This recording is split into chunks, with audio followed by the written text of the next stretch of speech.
మాది వేమూరు తెనాలి డివిజన్. 2025వ సంవత్సరం బైబిల్ వాక్యాతూర్య పోటీలు. మన పరిశుద్ధ గ్రంథం నుండి ఫిలిప్పీలకు రాసిన పత్రిక 4వ అధ్యాయము 4వ వచనము నుండి 13వ వచనము వరకు. 1. ఎల్లప్పుడూ ప్రభువునందు ఆనందించుడి.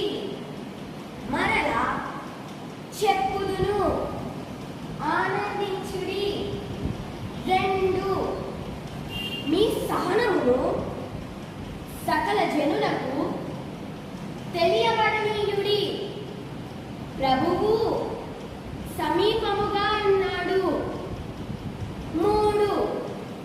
దేనిని గూర్చియు చింతపడుకుడి గాని ప్రతి విషయంలోనూ ప్రార్థన విజ్ఞాపనల చేత కృతజ్ఞతాపూర్వకముగా మీ విన్నపములు దేవునికి తెలియజేయుడి.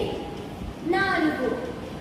అప్పుడు సమస్త జ్ఞానమునకు మించిన దేవుని సమాధానము యేసుక్రీస్తు వలన మీ హృదయములకును మీ తలంపులకును కావలి ఉండును.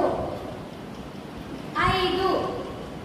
మెట్టుకు సహోదరులారా, ఏ యోగ్యత అయినను మెప్పైనను ఉండిన ఎడల ఏవి సత్యమైనవో, ఏవి మాన్యమైనవో, ఏవి న్యాయమైనవో, ఏవి పవిత్రమైనవో, ఏవి రమ్యమైనవో, ఏవి ఖ్యాతి గలవో వాటి మీద ధ్యానముంచుకొనుడి.